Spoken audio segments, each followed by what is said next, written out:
Thank you. I really appreciate it. What a great honor it is to be here. And I tell you what, I really enjoyed just interacting with the Eagle Scouts earlier. And I happened to sit next to Kyle Bryce right here. And it's just amazing what you guys do and the service you provide.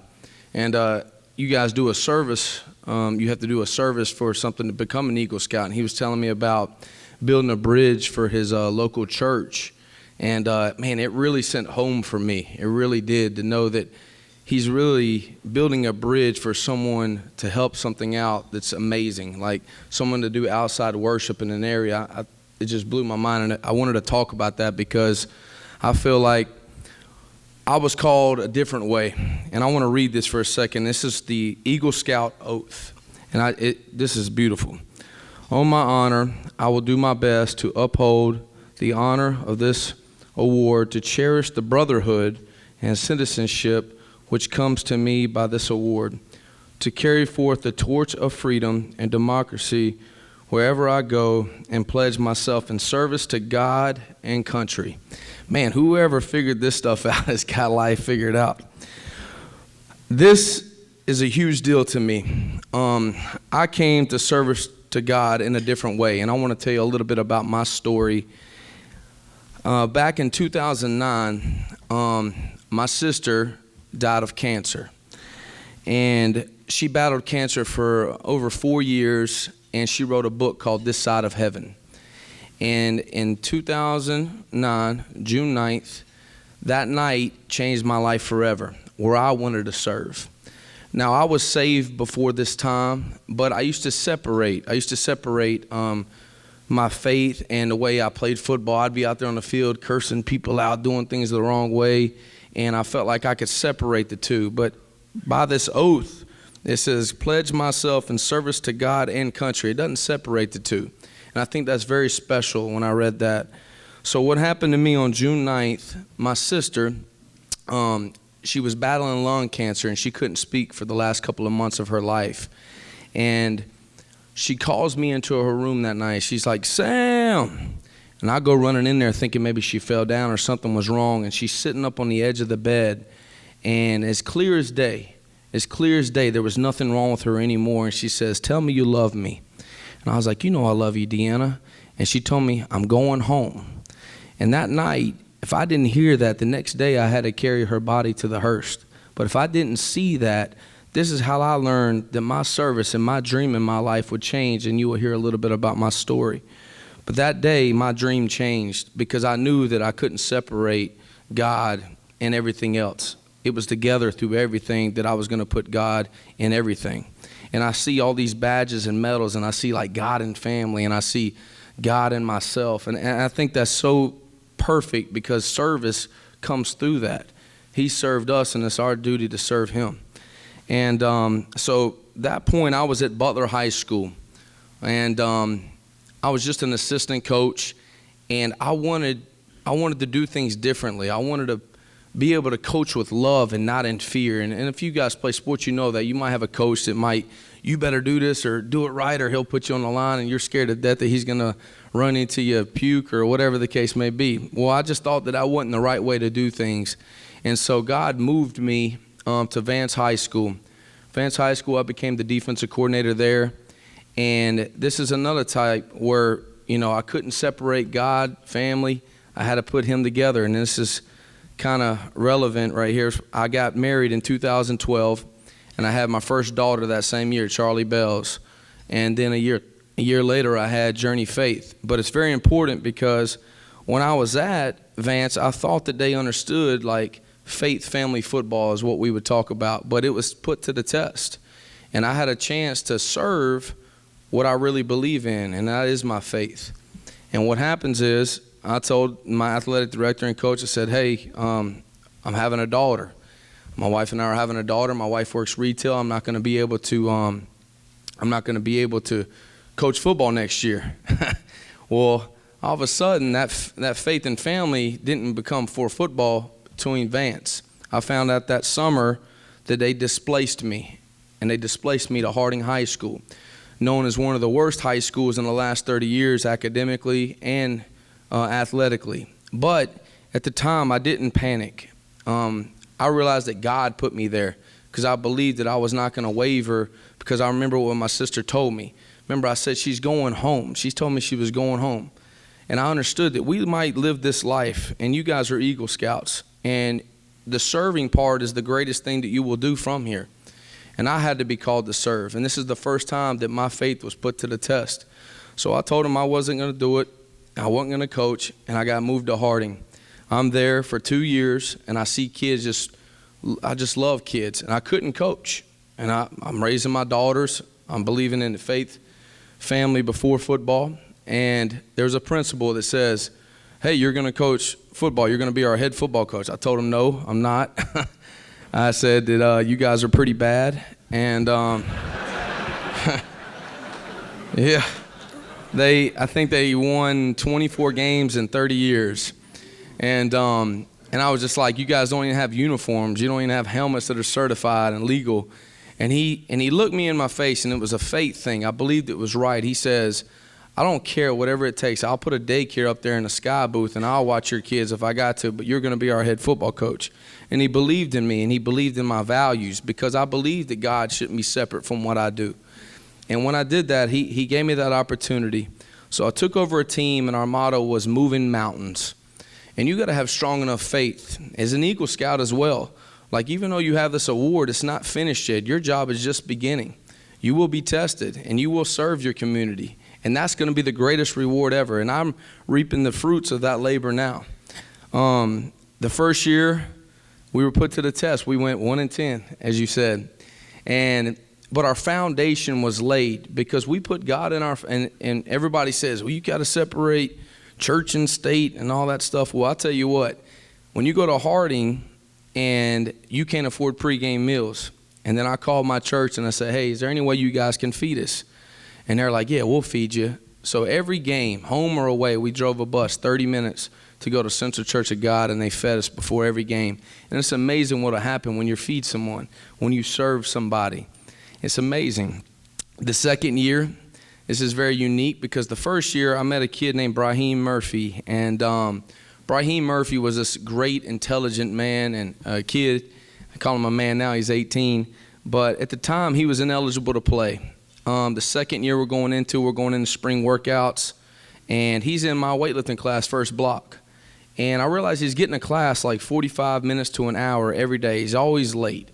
And it's bothering me. I'm like, and he's so apologetic. He's like, I'm so sorry, you know, it won't happen again. But then 2 days later, it happens again. And I just could see it in his heart that he really was sorry. So at the end of practices, he would say, can you please take me to the QT? Drop him off from work, or I'll take you to this place or take you to that place. Well, you drop me off with my sister here. Well, come to find out, in March, I just asked Brahim. I said, Brahim, where do you live? And he never wanted to say anything. So the next day I asked my wife, and I have a daughter that's 2 and 3 years old at the time. It's tough, 2 daughters. And my heart was called to serve. And it was the greatest thing that I ever did. So when you get opportunities, when you're building a bridge, or you're doing something, the reward is when you do something like that, it will reward you, because we're called to serve. So I asked him to come to dinner with me, March, 3 years before this today. And he's never left my house since then. And it's amazing that I didn't officially adopt him. I don't get rewards. I don't get tax breaks at the end of the year. But it's just special, because I was called to do something in my heart, because God represents in my heart, and I didn't separate the two. And I was called to do that. And what happens is, the second year, we faced a lot of adversity. Even my own school attacked me in a certain way and didn't want to make him eligible. We fought it. We fought it, because if you believe something in your heart, you do it. That year, we go through the season, and Brahim Murphy has never played quarterback a day in his life. And I asked him, since you're living in the house, we have no quarterback. You're going to play quarterback. And he was very upset at the time, because he's like, Coach, you know, I'm 5'10", 125 pounds. I don't know if I'm ever going to go to college playing quarterback like that. And I said, just trust it, you know. And I'm thinking to myself, yeah, you ain't going to go to college like that. Didn't want to tell him that, though, because I had to trick him. And so that year he leads us. And we were pretty bad at the beginning, but he sacrificed something for us. And at the end of the year, we're coming down to the last game. This is 2 years ago, and we're playing against West Meck. And I hope we don't have anybody from West Meck because we like whooping those guys. But sorry. Yeah, sorry. All right. So we go into the game, and they're ranked in the top 10 in the Sweet 16, and the odds are they're 30-point favorites in the game, and we're down 28 going into halftime. And I'll never forget, I'm giving this speech, go win one for the Gipper or something. I don't know. Just please. If we win this game, we have an opportunity to go to the playoffs for the first time in roughly 10 years of earning it. I think 4 years before that, they got placed because they were in a split conference. You automatically get to go. But to earn it in 10 years. So Brahim Murphy has his first chance to lead. Now it's his turn to lead. I'll never forget, there's about 3 minutes left in the game, and we're about to drive. We're on the 2-yard line, and I'm telling him to get in the huddle. I'm like, get in the huddle. I want to burn some clock and, try to win the game and let it end. This guy does not listen to me. Once they become yours, they never listen anyways. So he goes in there and he just punches it in the end zone. He goes, no huddle. They run a wedge type play and he scored. And I'm like, oh my gosh, there's 1:40 left. Well, West Met comes back and scores in 15 seconds. They go back up again. And it's amazing how the faith moved this situation perfectly, how it was. Brahim had no timeouts left, and this kid drove down the field, and before the end, he threw a 38-yard pass for a touchdown for us to win the game. And that time, I made a deal with my team. I forgot to tell you about this, but I told them I would not cut my hair until we went to the playoffs. At this time, I have a full-out man bun. It was the real deal. And I look like a samurai sword guy. And my wife about divorced me, by the way, when I had that. So I was able to cut my hair. The kids were able to cut my hair. We go to the playoffs for the first time. And we were not done yet. We thought, man, what a great opportunity. Hardin's been bad forever. We go to the playoffs. Well, they buried us. The kids came up with a logo, and they said they buried us. What they failed to realize is we are seeds. Now watch us grow. And when they said that, it really hit home. And it's a lot like these Eagles. A lot of people think you come to the pinnacle and you're done. You're not done. This is where you go serve. And this is where you reap the benefits. When you serve, you'll see the glory in it. There's nothing like it. And a lot of these were the older guys. Man, that one guy was 1940. What was it? 47. Wow. A lot of fruits of labor there, brother. So the following season, everybody's counting us out. They're picking us fourth in the conference. And everything I'm trying to sow into these kids, I'm doing everything. I drive the bus. I call offense. I call defense. I do everything. And I'm like, all my mentors and fellow coaches are like, you need some help. And I'm like, well, nobody wants to come to Hardin to help.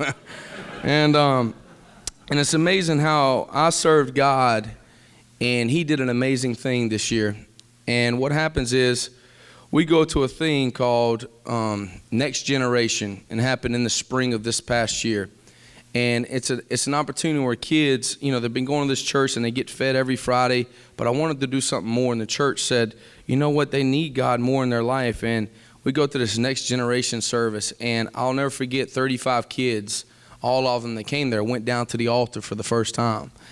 And it's amazing how I was trying to pour into them, but it wasn't about me. It was about who I represent. He did something amazing in them, and they came together and they led this year. So we go into this season, and everybody's counting us out, and we have 3 goals, and we were going to win the opener, win the conference, and the very last one was make him stand up with a capital H. And we go through the season, we win that opener, we beat Huff High School, who's beat us by 50 the year before, and they're loaded, but we do something amazing. I can see something taking hold. We go play Mallard Creek, and we lose this game, but it's very important because these kids had a foundation just like you guys have now. Amazing the parents are able to sacrifice and do so much to become an Eagle Scout. It's the same exact thing. So we play Mallard Creek, and we lose. But we whooped their tail, believe it or not. They only had 90 yards of offense, and we had about 300 yards of offense, but we had turnovers. And it was a time in the year where we could have crumbled. If we were not built on something real, like your badges that you earned, the merit badges and the medals and God and family, and If they were not built on something real, they would have crumbled. But they go to this old elementary school, and I'll never forget this as long as I live. They go to an elementary school that's broken down, and they go get this fake rock. You put on a little water things, and it's this fake rock. And I see it on our field, and they spray painted it with 7 crosses and have Philippians 4:13 on there. And they say, "Coach, we're built upon a rock," like you said. You know, we're not on sinking sand, and we're going to touch that rock to remind ourselves that we are going to grow. We are those seeds, and we're going to grow into these big oak trees. We never lost another game. We even go into the final championship game against Scotland County, and Scotland County has over 80 people on their roster, and we have 31. We're picked to lose probably by about 20 points, and their whole stands are filled up over there, and all these kids that don't have nothing, but they were built on something that's real.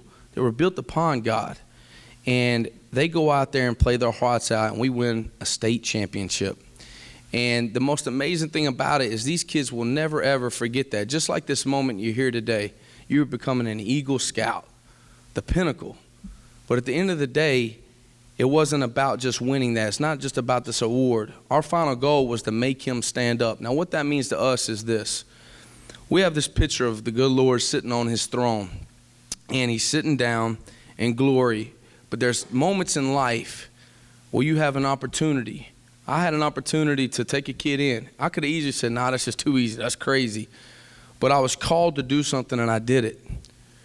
Now you have an opportunity like he did, building the bridge, Kyle. That's an opportunity. And you make him stand up. So you have a moment where God's on his throne, and he's watching the world go by. And all of a sudden, you do a moment of greatness. And I don't care if you're making dinner for your wife and kids at home, but you put the right spices in there. When they take their first bite, they're like, "Oh, my God, this is the best pasta I've ever had." If you're taking trash out for grandma, you better take it out that night before she asks again twice. Now, when we're playing football, I want you to play this game so glorious that people can't imagine how you did it. And then all of a sudden, you're going to see the good Lord get up on the edge of his throne and gather everybody in glory and say, "Look what I created in Kyle. Look what I created in Sam. Look what I created in Brahim Murphy." And you guys are called to that today. Eagle Scouts. Man, I mean, they had a real eagle in the back over there. I went to go take a picture over there thinking it was a statue, and that thing looked at me. I was a little, whoa. You know? But that's amazing. And the greatest thing in this whole thing that I reap the rewards and fruit the labor, I want to tell you something special. The one kid that was homeless, and he had nowhere else to go, and I just took an opportunity to serve. And I want you to leave on this. When you get a chance to serve, you do it. If your heart calls you to do it, because when I chose to serve and help Brahim out, even though when it's tough, I'm not rich. I'm a school teacher. You can look at my salary. Matter of fact, I'm taking donations out there. Brahim Murphy will attend West Point Academy this year at the end of the year.